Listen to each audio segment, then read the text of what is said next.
Bonjour à tous, on se retrouve pour une nouvelle vidéo sur ma chaîne. Alors déjà, avant de commencer à parler du sujet, juste pour dire, faites pas attention à si j'ai l'air un peu fatiguée et tout, j'ai fait une crise d'hypoglycémie avant, donc rien de grave, mais bref, je suis un peu KO. De quoi je voulais parler d'abord? Déjà, premier point que j'aimerais aborder, c'est j'ai reçu beaucoup de messages, mais en privé sur WhatsApp. Enfin, ma mère a surtout reçu beaucoup de messages de gens qui me suivent mais qui sont amis avec elle, bref, voilà. Donc si vous avez un message à me dire, enfin voilà, vraiment utilisez l'espace commentaire plutôt que ma mère doit tout me transmettre. Surtout qu'en plus c'est bien pour l'algorithme que vous mettez en commentaire plutôt que sur WhatsApp. Mais bon, ça vous faites comme vous voulez après. Mais voilà, ça me ferait plaisir que vous mettiez en commentaire aussi. Mais après, comme vous voulez, hein, je vais pas dire «Ah, t'es méchant, tu m'as écrit sur WhatsApp». Cœur est brisé. Samedi, c'était mon anniversaire, comme une bonne moitié d'entre vous savez, du coup, ceux qui me connaissent dans la vraie vie. À la fin de la vidéo, je vais mettre quelques trucs de mon anniversaire. Je vais mettre mes cadeaux, quelques trucs, bref, voilà. Je sais pas encore comment je vais faire, comme d'hab, mais voilà. Et du coup, on peut aborder le sujet de la vidéo maintenant. Pour cette vidéo, j'ai pas fait un peu un script de ce que j'allais dire. C'est une vidéo un peu perso, du coup, je voulais pas trop écrire à l'avance et tout. Je pense que je vais pas vous apprendre grand chose. Tout le monde connaît un peu le sujet du harcèlement. On y a tous été impliqués d'une manière ou d'une autre, que ce soit en étant harceleur, harcelé pour la plupart des gens, et aussi spectateur. Donc déjà, si on doit résumer le harcèlement, ça part de 3 points. Il faut toujours, pour qu'il y ait du harcèlement, de un harcelé, ou la victime quoi, un harceleur, et au minimum, après il peut y en avoir plusieurs évidemment, un groupe, voilà, et il faut un truc qu'on oublie toujours, un public, parce que s'il y a personne d'autre, c'est juste vraiment une personne qui tape sur une autre personne, je dirais pas que c'est pas du harcèlement, mais en général les gens vont arrêter très vite en fait, parce que ça attire l'attention de personne, tout le monde s'en fout, il y a que toi, et s'il y a qu'une personne, bah tu te défends contre, et puis voilà, enfin ça arrive, mais voilà, je dis pas que ça arrive pas, mais en général si ça va très loin et ça dure des années et tout, il y a souvent euh, les gens qui voient les témoins quoi, qui ont un rôle important là-dedans. Et je vais pas vous dire de ce que doivent faire les victimes parce qu'on l'entend tout le temps, hein. On sait exactement ce qu'on doit faire, qu'on doit demander de l'aide, si, ça, mais on sait que la vérité ça marche pratiquement jamais. Euh, c'est bien dommage d'ailleurs. Et je vais plutôt parler de ce que les autres personnes peuvent faire. Alors déjà, les gens qui ont un très grand rôle, c'est du coup les personnes qui assistent à ça, à du harcèlement. Je sais que ça peut faire peur de dénoncer le harcèlement, de peur de devenir la victime, mais et que c'est cette boucle qui fait que les gens ne disent rien et se taisent, ou alors qu'ils s'en fichent hein, aussi, même si c'est vachement cruel. C'est souvent la peur qui empêche les gens de faire quoi que ce soit. Euh, mais si on est vraiment beaucoup à s'allier aider, pour aider la victime, je pense sincèrement qu'on y aurait beaucoup moins de harcèlement, surtout à l'école. Euh, je peux pas trop dire sur le harcèlement en ligne parce que j'ai jamais été vraiment confrontée. Donc je saurais pas trop dire exactement comme on voudrait faire là. Mais pour le harcèlement, surtout à l'école, vraiment si plusieurs élèves et profs s'allient pour aider la personne, en général on s'en sort beaucoup mieux que si on fait juste rien. Parce que ne rien faire, c'est participer en fait au harcèlement. Indirectement, c'est être complice en fait, même si on s'en rend pas compte. Et fermer les yeux là-dessus et tout, c'est vraiment être complice. Même si je sais bien que vous n'êtes pas forcément plein de mauvaises intentions, bien évidemment, je sais bien, mais des fois la peur fait que l'humain va réagir de manière égoïste et c'est souvent le cas sur le moment. Du coup, vraiment, je me dis, si vous voyez du harcèlement, par pitié, demandez de l'aide, trouvez d'autres personnes, parce que cette personne, elle va peut-être pas oser en parler parce qu'elle sait très bien comment ça finit toujours. Tout le monde s'en fiche et même si on en parle tout le temps et qu'on dit tout le temps que c'est horrible, c'est un peu souvent pareil. Du coup, surtout les personnes qui ont déjà été harcelées dans le passé et que c'est fini, vous savez combien c'est douloureux, combien c'est compliqué et vraiment par pitié, aidez-les. Je vous demande pas d'avoir comment ça s'appelle, des fois on a le syndrome du sauveur après ce genre d'événement. C'est le fait de vouloir sauver tout le monde, aider tout le monde. Je vous demande pas d'en arriver là parce que je l'ai. Et c'est terrible comme truc parce que on se fait mal tout seul après à tout le temps aider les autres et tout. Mais juste de faire cette petite action, ce petit pas en avant pour aider la personne, que ce soit à lui demander si elle a besoin de parler, si elle veut qu'on aille dire à un prof, à un parent, qu'importe, ou de dire juste que vous êtes là s'ils ont besoin d'aide et que s'ils ont besoin d'être défendus et tout, vous êtes là avec eux. Vraiment, si vous êtes plusieurs, ça peut vraiment aider. Parce qu'en fait, si vous êtes deux camps les uns contre les autres, ça va arrêter de faire du harcèlement. En général, ça va se résoudre. Mais s'il y a juste une personne contre tout le monde, elle va jamais s'en sortir. En fait. Enfin, si, des fois, oui, évidemment, mais elle a beaucoup moins de chances de s'en sortir. Et ça risque de durer jusqu'à la fin de l'école, en fait, ou qu'elle change de classe, de lycée, enfin, qu'importe où elle est. Et voilà, du coup, vraiment, si vous êtes témoin, en gros, essayez d'aider. Mais après, je sais que c'est compliqué. Des fois, on sait pas trop comment faire. Euh, voilà, je sais que c'est pas qu'il n'y a pas une solution magique à ce genre de situation. Et voilà. Après, moi, j'ai pas été. Enfin, j'ai déjà été dans ceux qui aident, mais pas dans des situations trop graves. Genre, quand quelqu'un était vraiment juste exclu, un peu moqué, mais genre, c'est pas trop grave. Du coup, je peux pas dire quand la personne se fait frapper, quand ça devient dangereux, je saurais pas dire quoi faire. Mais j'ai vu dans mon ancienne école, il y avait pas mal du harcèlement, mais vraiment psychologique. C'était vraiment juste être critiqué, être mise à l'écart ou mis à l'écart. Et on était des enfants et on était tout petits, mais ça restait très violent pour tout le monde. Enfin, j'ai envie de dire pour tous ceux qui étaient dans cette situation. Euh, euh, il y avait vraiment pas beaucoup de bagarres physiques. Il y en avait quelques-unes de temps en temps, mais c'était pas du harcèlement, c'était vraiment juste un conflit entre deux personnes et voilà, ça se tapait dessus. Mais c'était très psychologique ce qui s'est passé dans mon école. Il y avait très peu de violence physique et encore heureux. Mais du coup, c'est plus dur à dénoncer parce qu'on dit ah, mais on rigole et tout, on trouve toujours des excuses. Et je vais être honnête, il y avait des profs aussi qui harcèlent des élèves. Les gens de mon école ne reconnaîtront pas les profs, ils sont probablement pas de qui je parle. Je vais pas dire des noms, évidemment. Mais il y avait une prof qui était vraiment pas sympa avec les élèves, qui aidait pas trop.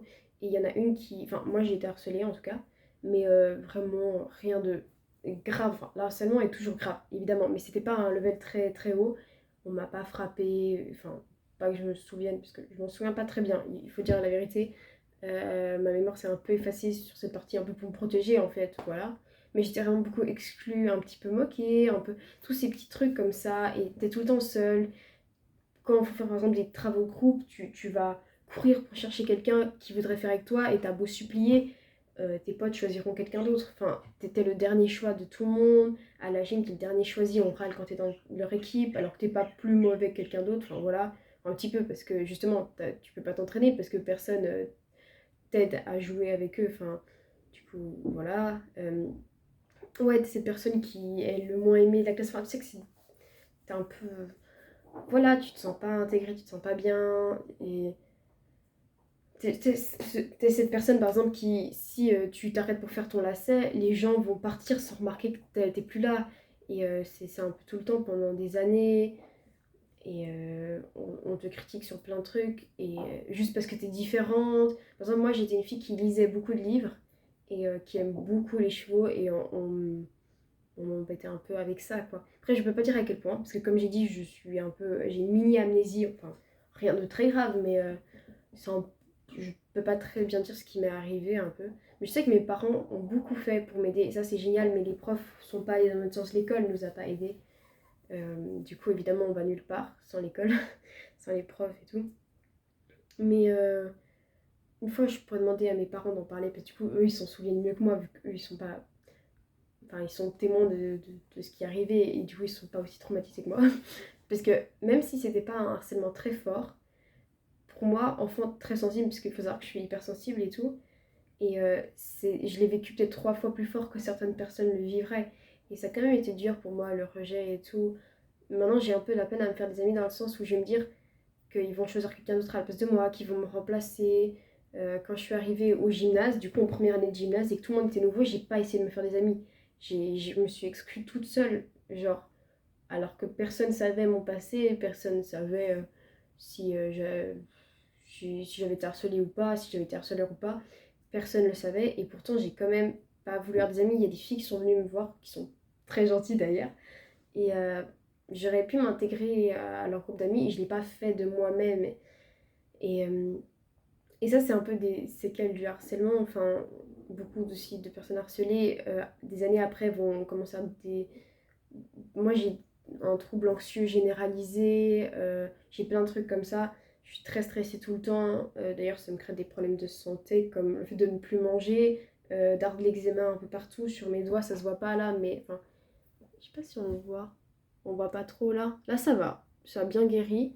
Mais ouais, non, ça se voit pas trop là, mais genre vraiment, j'ai ma peau qui s'enlève, je gratte, je fais plein de trucs, je mords ma lèvre jusqu'au sang, plein de trucs comme ça. Un temps, j'avais un trou avec plus de cheveux sur la tête parce que je grattais comme ça tout le temps, tout le temps, tout le temps, tout le temps. Dans une période compliquée de ma vie et tout, plus perso que l'école, je dirais. Ah oui, quand même un peu l'école, j'avais les examens de fin d'année, ça me stressait. Et après, je suis devenue une personne très stressée. On peut même, enfin, il y a pas mal de personnes harcelées qui deviennent dépressifs aussi. Il faut se dire que ça a un véritable impact sur la personne, même si c'est que des mots, que des petites actions. Donc, si vous voyez quelqu'un exclu, même pas harcelé, juste vraiment exclu un peu seul, même si c'est un peu une forme d'harcèlement, mais enfin, pas vraiment, on se comprend, voilà, c'est un peu limite. Allez parler à cette personne, essayez de l'intégrer à vos amis et tout, vraiment, c'est une bonne chose que vous puissiez faire. Des fois, la personne va dire non, la personne va s'exclure d'elle-même, c'est normal. Malheureusement, on a... après, on s'auto-sabote, enfin, on se sabote, ouais, c'est ça, enfin, qu'importe, vous avez compris, on aura tendance à continuer ce qu'ils ont fait sur nous. Euh, Aussi, ça peut mener à de la mutilation aussi. Euh, j'ai compliqué ça. Mais, et que c'est pas forcément de la mutilation, genre en mode, en mode se scarifier et se couper les veines. Des fois, c'est des trucs tout bêtes. Que ce soit juste se faire un peu mal, enfin, juste parce que tu te sens mal dans ta peau à cause de ça, tu te dis que t'es nul et tout. Moi, je dirais pas exactement ce que je faisais, mais il m'est arrivé ce genre de choses, pas de me scarifier, je suis pas jamais arrivé jusque-là, heureusement. Mais voilà, on peut en arriver à un stade où c'est pas que tu te détestes, hein. Moi je me détestais pas vraiment, enfin, mais juste j'avais tellement mal mentalement que je me faisais un peu mal pour que la douleur soit physique et que j'oublie la douleur mentale. Je sais pas si vous voyez, parce que c'est un moyen de se soulager, malheureusement c'est vraiment terrible. Et ça peut arriver aux personnes harcelées, il y a plein de choses, des dérives qui peuvent arriver aux personnes harcelées. Donc vraiment, prenez ce sujet au sérieux. Et même dans le monde du travail aussi, ça peut encore arriver. J'en ai jamais vu, mais je sais que ça arrive, que ça s'arrête pas forcément à l'école, que les adultes sont parfois pas beaucoup mieux que les enfants, même si les enfants, le truc c'est qu'ils n'ont pas exactement conscience de ce qu'ils font, ils sont pas encore, leur cerveau n'est pas complètement formé, et des fois ils n'ont pas conscience de leur action, et des années plus tard ils se disent oh, mais j'ai fait ça, mais en fait c'est, voilà, ils en prennent conscience après. Je dis pas que ça justifie leur action, bien au contraire, mais voilà, des fois ils se rendent pas compte, et aussi souvent les personnes, les harceleurs, sont des personnes qui eux-mêmes vont mal. En fait, ils font mal aux autres parce qu'ils ont mal, parce qu'ils ont peur d'être exclus, parce qu'ils ne sont pas confiance en eux. En fait, ils projettent sur les autres leurs propres problèmes de vie. Et au final, en général, dans ce genre de situation, tout le monde est un peu mal. C'est terrible, mais personne n'en est vraiment heureux du harcèlement. Et si vous êtes un harceleur, bon, je ne tomberai pas sur ma vidéo si c'est le cas, mais si vous harcelez quelqu'un, enfin, il faut, je sais que ça peut paraître dur, mais des fois, il faut accepter de changer et de pas continuer. C'est pas parce que tu as commencé qu'il faut continuer et que voilà. Et parfois, je sais que c'est compliqué de changer, d'essayer de devenir meilleur et tout. Et qu'on a un peu trop d'études pour accepter qu'on avait tort et tout dans ce qu'on faisait, mais voilà, c'est compliqué comme sujet. Et aussi, le pardon aussi après ça. Parce que ça laisse souvent des séquelles bien pires que sur le moment où on est harcelé. Pour moi, l'après a été bien plus difficile que le moment présent. J'en paye encore pour des choses que je ne méritais pas et tout. Et ça, eux, ils ont peut-être oublié, mais c'était peut-être rien pour eux, mais pour moi, ça reste. Et c'est comme ça pour beaucoup des personnes harcelées. Et un truc qui peut aider aussi, c'est si la personne, l'harceleur, ce qui n'arrive pratiquement jamais, mais demande pardon et dit et reconnaissent qu'elle a fait mal à l'autre. Parce qu'en général, ils vont nier et Quand quelqu'un reconnaît que ce qu'on a vécu était douloureux et qu'on ne le méritait pas, ça aide un peu à avancer. En général, ça n'arrive pas, mais une fois, j'ai rencontré une dame, je ne veux pas expliquer tout le contexte, ce serait trop long, mais genre, elle m'a dit, oui, t'as souffert, et oui, tu ne le méritais pas, et je te demande pardon pour ce que eux, ils ont fait, parce que bah, eux le font jamais, mais que c'était pas juste, et que l'école aurait dû intervenir. Et mine de rien, ça aide dans le chemin jusqu'à la guérison, en fait, de se dire que c'est pas de notre faute, parce qu'en général, on croit que c'est notre faute, et c'est faux, que tu sois différent, que tu sois considéré comme moche, enfin, pas dans les critères de beauté, enfin, tu rentres pas dans la petite case que veut la société, ce qui est terrible un peu, parce que après les gens sont méchants, bref, qu'importe. Si t'as une de ces choses, si t'es nul à l'école, si t'es seul, si qu'importe ce que t'as comme particularité ou raison qui fait que t'es harcelé, euh, tu ne le mérites pas. Personne ne mérite d'être harcelé sans raison, enfin, même d'être harcelé tout court. Euh, voilà, et tes harceleurs n'avaient pas le droit de te faire ça, enfin, voilà. Bref, ce genre de choses peuvent aider un peu, en parler évidemment à un psy et tout, mais c'est jamais la faute des personnes harcelées, quoi qu'ils aient, qu'importe ce qu'ils sont, ça, c'est pas de leur faute, voilà, je voulais juste le dire. Et du coup, comme j'ai dit, il y a 3 personnes pour qu'il y ait du harcèlement. Les personnes, le harceleur, le harcelé et les personnes qui voient ça. Et si on oublie les 2 autres, les personnes qui voient, euh, vous avez un impact majeur et vous pouvez être le 4e rôle, comme je le dis, c'est je dirais pas le sauveur parce que tu sauves pas vraiment personne, mais la personne qui va enclencher le processus d'aide en fait pour cette personne qui va aller chercher de l'aide et se mettre du côté de la victime plutôt que du harceleur ou de ne rien faire. Et c'est là qu'on peut vraiment aider les gens. Du coup, je voulais juste dire ça comme petit mot de la fin. Et je vais pas en dire plus. Hein. Je pense qu'on y connaît tous très bien le sujet. Et du coup, je vais vous mettre un peu quelques photos et vidéos de mon anniversaire. Et j'espère que cette vidéo vous a plu du coup. Et à bientôt. Bye. J'étais en train de faire le montage de la vidéo et je me suis rendu compte que j'ai oublié du coup de parler de quel rôle les autismes ont dans, ce- dans le harcèlement. Du coup, je vais en parler. Honnêtement, j'ai rarement vu des autistes être harceleurs. Pourquoi? Parce que je vais pas dire que les autistes sont des saints et que on est parfait, c'est pas le cas évidemment, mais on a en général des fortes valeurs, surtout sur la justice. On a tendance à vouloir faire que les choses soient justes. Et on va pas, je dis en général, bien évidemment, il y a toujours des exceptions, mais on va pas aimer aller embêter quelqu'un qui ne le mérite pas. Si quelqu'un nous a fait du mal et que ça nous énerve ou que ça fait mal à quelqu'un d'autre, on va avoir tendance à vouloir s'énerver, mais on va pas trop aller embêter les autres sans raison juste pour les rabaisser et nous élever, quoi. J'ai encore jamais vu d'autistes harceleurs, mais je les ai tous les autistes que je connais, pas aucun n'a jamais été harcelé. Tous ont été harcelés au moins une fois dans leur vie. Et ça, c'est vraiment grave. Enfin, j'ai envie de dire, attends, combien j'en connais des autistes? 5, 6, 7 ou 8. Et aucun n'a jamais été harcelé. Enfin, c'est waouh. Et maintenant, la question, c'est pourquoi? Bah, tout simplement, la différence, en fait, les humains vont exclure, euh, pour se sentir aimés et dans le groupe, ils vont exclure soit les plus faibles, soit les gens différents. Et les autistes, bah, ils sont différents et souvent en difficulté à l'école pour se faire des amis et tout. Et c'est la cible parfaite.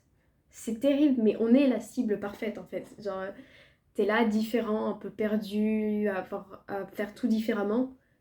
Voilà, ils savent le reconnaître. En fait, j'ai envie de dire, les harceleurs nous diagnostiquent avant les psys. C'est terrible, mais c'est réel. J'en rigole parce que j'ai un peu du recul sur ce qui m'arrivait à l'époque. Mais même si c'est pas drôle, évidemment. Mais voilà, un peu d'humour des fois, ça fait du bien dans une situation. Et du coup, ouais, en général, on est plus la victime et aussi la personne qui va aider. Pourquoi? Parce que, comme j'ai dit, on a tendance à pas aimer l'injustice. Surtout aussi, je pense, les personnes très empathiques, un peu hypersensibles et tout, un peu comme moi, genre les autistes un peu du même côté que moi, on n'est pas tous pareils évidemment, mais ceux qui sont très sensibles et tout auront tendance à vouloir aider les victimes en fait. Et comme souvent ils ont été victimes eux-mêmes, bah, ils ont une sensibilité là-dessus. Et du coup on aura plus tendance à aider. Après je dirais pas qu'on est des personnes saintes et parfaites, mais en général on est du côté dit gentil, mais aussi victime malheureusement. Et ça laisse des marques pour beaucoup d'entre nous, on a une très mauvaise confiance en nous, déjà de base parce que on a quand même quelque chose de compliqué à vivre au quotidien. Quand t'es différente, tu te dis mais est-ce que j'ai loupé quelque chose? Est-ce que j'ai fait quelque chose de mal et tout? Alors là, ça aide pas du tout. Mais voilà, aussi il y a pas mal... Enfin moi, une expérience passée, j'ai beaucoup aidé des personnes qui étaient isolées et tout. Et au final, ces personnes t'abandonnent dès qu'ils ont plus besoin de toi. Comme j'avais vu une fois, comme dicton, un aveugle, s'il retrouve la vue, la première chose qu'il va jeter, c'est la canne qu'il a aidé toute sa vie. Enfin, voilà. Je pense que, bon, peut-être pour les personnes qui ne comprendraient pas, ça veut dire que vous aidez la personne et dès que la personne n'a plus besoin de vous, elle va vous jeter, quoi. Voilà. Et des fois, ça peut être triste parce que nous, on les considère comme des amis, on a de l'affection pour eux et voilà, ça brise toujours le cœur, ça m'est arrivé quelques fois, mais après, j'en veux pas à ces personnes et je leur souhaite tout le bonheur du monde. Mais voilà quoi, cœur sur tout le monde, sauf les harceleurs et tout. Enfin, je suis pas. Voilà, mais après, je les déteste pas non plus. Enfin, je veux dire, ils ont souvent des problèmes qui font qu'ils en arrivent là, mais ils devraient payer par leurs actions en fait. Ils devraient être jugés pour ça. Après, je, je vais pas détester les gens non plus. Genre, je sais il y a quelques harceleurs qui s'en veulent malheureusement. Enfin, oui, heureusement plutôt. Après des années et tout, quand ils se rendent compte de ce qu'ils ont fait. Et, euh, et je dis pas que les personnes harcelées ont l'obligation de leur pardonner, c'est leur choix en fait. Mais parfois les harceleurs se retrouvent eux-mêmes à se rendre compte de la chose horrible qu'ils ont fait subir et que c'était pas juste et que c'est douloureux. Donc voilà, au fond, il n'y a pas de solution magique à cette situation. Voilà, donc, comme ça j'ai aussi fait un peu le tour du sujet. Bien évidemment, on peut en parler pendant des heures, ça se finit jamais. Il y a toujours quelque chose d'autre à en dire, mais voilà, comme ça j'ai aussi rajouté la partie sur les autistes et un peu comment ils étaient impliqués. Voilà, du coup, c'est tout pour cette vidéo. Et place aux photos de mon anniversaire. Happy birthday to you. Happy birthday to you. Happy birthday to you. Happy birthday to you. Voilà, magnifique, bravo. Wow. Bravo, bravo. Tu sais que j'avais préparé ça en C'est avec ces quelques fleurs que nous souhaitons te donner tout notre amour de parents. Bon anniversaire, copine. Ouais, c'est trop beau. C'est beau, hein? C'est tellement ce que je voulais en plus. C'est parfait. Je te laisse les tenir puis je vais voir du coup puisqu'on a un problème de base.